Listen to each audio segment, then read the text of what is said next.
అసలు pollution audit చేయమన్నాను. అది దివీస్ కావచ్చు, అరబిందో కావచ్చు, డెక్కన్ కావచ్చు, చిన్న చితక పరిశ్రమలు ఏమున్నాయో. అలాగే నిమ్మకాయల చినరాజప్ప గారు కూడా మాట్లాడుతా పెద్దాపురం నుంచి ఆయన కూడా ఏమన్నారంటే, సార్ ఇక్కడ ఇది ఒక్క సమస్య కాదు, దాదాపు 27,000 మంది ప్రత్యేకించి ఒక పరిశ్రమ ఉంది పెద్దాపురంలో. అది కూడా కాలుష్యం కాలువల్లో వదిలేస్తున్నారు. ఆ కాలువలు మనం ఉప్పాడ దాకా వచ్చేస్తున్నాయి, కాకినాడ దాకా వచ్చేస్తున్నాయి.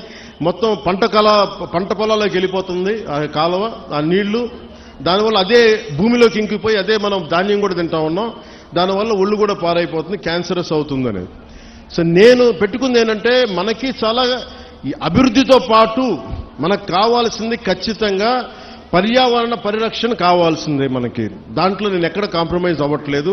దాన్ని ఎక్కడా కూడా నేను మిమ్మల్ని వంచాలని కూడా నేను ప్రయత్నం చేయట్లా.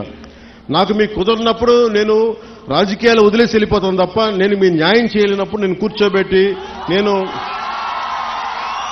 నాకు నిజంగా మీ గుండెల్లో పెట్టుకున్న అభిమానం కంటే కూడా నేను పదవులుగా నేను చూడండి. కాకపోతే ఈ పదవి ఉన్నది చాలా మందితో కూర్చొని సామరస్యపూర్వకంగా ఎలా పరిష్కారం చేయాలి అన్నదే నా తపన.